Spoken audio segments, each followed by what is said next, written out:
CM గారు కూడా ఏమంటారంటే పథకాలు ఇవ్వడానికి కొంచెం టైం పడుతుంది, రాష్ట్ర ప్రజలు అర్థం చేసుకోవాలంటున్నారు. పబ్లిక్గా మీరేమంటారు? అభివృద్ధి కావాలి, పథకాలు కావాలంటే ఎలా కుదిరిద్ది అన్న? టైం పట్టింది కదా. గత ప్రభుత్వం చేసిన అప్పులు అన్నీ ఉంటాయి కదా, చూసుకునేవాళ్ళు కదా. అభివృద్ధి ఉందనుకో ఆటోమేటిక్గా ఎంప్లాయ్మెంట్ అన్నీ పెరుగుతాయి, చదువుకున్న వాళ్ళకి ఉద్యోగాలు వస్తాయి, అన్నీ మెల్లమెల్లగా వస్తాయి. అప్పుడు అలాంటప్పుడు ఇంకా ఎందుకు అలవాటు పట్టడం జనాలు కష్టపడాలి కదన్నా. ఓకే, మరి కొంతమంది ప్రజలు మాకు ఇంకా ఉచితాలు కావాలి, ఉచితాలు ఏమీ రాలేదు, లేని వాళ్ళకి ఓకే అన్న. ఉన్నోళ్ళు కూడా కనీసం కష్టపడే వాళ్ళు కూడా కష్టపడకుండా ఎలా కుదురుద్ది? చదువుకుంటాడు, ఇప్పుడు ఇంజనీరింగ్ చేస్తాడు, ఎంబీఏ చేస్తాడు, ఆడేం జాబులు చేస్తున్నాడు, దాని దగ్గర చేస్తున్నాడా? ఎందుకు చేయట్లా? పరిశ్రమ లేదు కాబట్టి. ఈరోజు బీటెక్ చదివినాడు, లేదంటే కంప్యూటర్ సైన్స్ చదివినాడు, చెన్నైయో హైదరాబాదో బెంగళూరు వెళ్ళి జాబ్ చేసిన అవసరం ఏంటన్నా? ఇక్కడ ఎందుకు లేవు మనకి అన్ని సోర్స్ ఉన్నాయి కదా. కొంచెం టైం పట్టిద్ది. లాస్ట్ టైం వీళ్ళు వచ్చి ఉంటే కొంచెం ఇంకా టైం బాగుండేది. ఈ వైసీపీ వచ్చి మొత్తం చెడగొట్టేసింది, సంకనాకి ఇచ్చేశారు మొత్తం. ప్రతి ఒక్కడికి అడిగినోడు అందరికీ మనీ ఫ్రీగా ఇచ్చేశారు. జనాలు దానికి అలవాటు పడిపోతున్నారు. అందుకే కదా జనాలు కూడా ఏంటంటే మార్పు కోరుకొని ఇచ్చేది.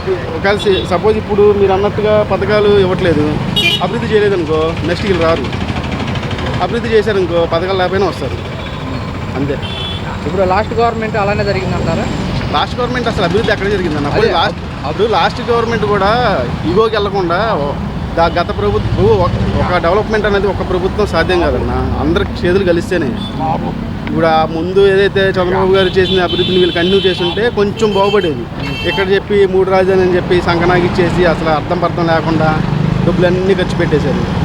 చదువులేని వాళ్ళకి వాలంటీర్ జాబ్ అంటారు, దాంట్లో డిగ్రీ వాడు ఉన్నాడు, ఎంబీ వాడు ఉన్నాడు. 10,000కి ఏం సరిపోద్దండి ఈ రోజుల్లో? నాకు 50,000 వచ్చి నాకే సరిపోవట్లేదు. నీకు 10,000 వచ్చేవాడికి 10,000 వచ్చేవాడికి ఏం సరిపోద్దన్న? కాకపోతే ఏంటంటే చదువుకున్న వాళ్ళు ఎక్కువైపోయారు, జాబులు లేవు. కొంచెం టైం పట్టింది. మరి అభివృద్ధి ఉంటే ఆటోమేటిక్గా వస్తాయి కదా ఏదైనా సరే. ఇప్పుడు అక్కడ ఇప్పుడు అమెజాన్ ఉంది, అమెజాన్ కదా మన అమరాన్ బ్యాటరీస్ ఉన్నాయి, వెళ్ళిపోయింది. ఎంతమంది నష్టపోయారు అక్కడ? రోజు డైలీ లేబర్స్ వాళ్ళంతా చదువుకున్న వాళ్ళు ఏం కాదు. మినిమం 10th పాస్ అయిన వాళ్ళు, ఫెయిల్ అయిన వాళ్ళు 12,000 నాకు తెలిసి మా ఫ్రెండ్ కూడా వాళ్ళ అమ్మ కూడా చేసేది 12,000 వచ్చేది. పోయిందిగా మొత్తం. మరి టైం పట్టింది. అప్పుడు వెళ్ళేటప్పుడు మరి ప్రభుత్వం ఆపారా? కియో మోటార్స్ వెళ్ళిపోయింది, ఆపారా? ఆపలేదు కదా. అందుకని ప్రభుత్వం అనేది ఎవరి సొత్తు కాదని. కాకపోతే ఏంటంటే జనాలు ఆలోచించాలి, కొంచెం సపోర్ట్ చేయాలి. సపోర్ట్ చేయకుండా అన్నీ కావాలి అన్నీ వచ్చేయాలంటే రావు.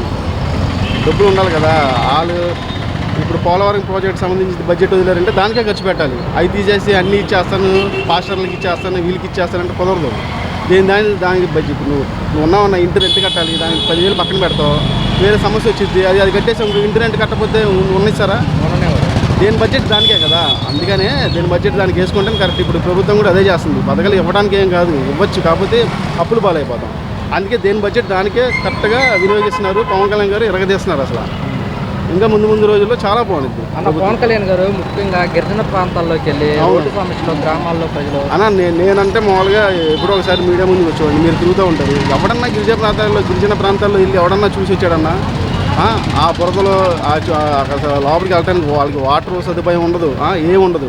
అంటే కొద్దిమంది జనాభా ఉన్న ప్రాంతాల్లో కూడా ఏ నాయకుడని వెళ్ళాడన్నా? కానీ పవన్ కళ్యాణ్ నడుతున్నాడు. అలాంటి జన ఆదరణ ఉన్న నాయకుడు దొరకడం మన అదృష్టం. అలాంటి నాయకుడు చంద్రబాబు గారి సపోర్ట్ ఉంటే ఇంకా అదృష్టం బాగా బలపడిద్ది.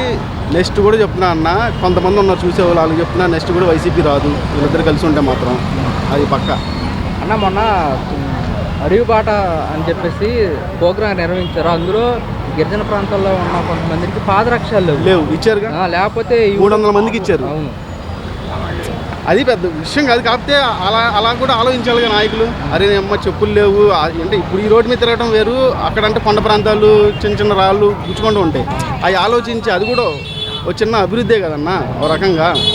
అంటే వాళ్ళకి మనం ఇంత ఆంధ్రప్రదేశ్లో ఉండి కనీసం చెప్పులు లేవంటే మరీ చండాలం కదా.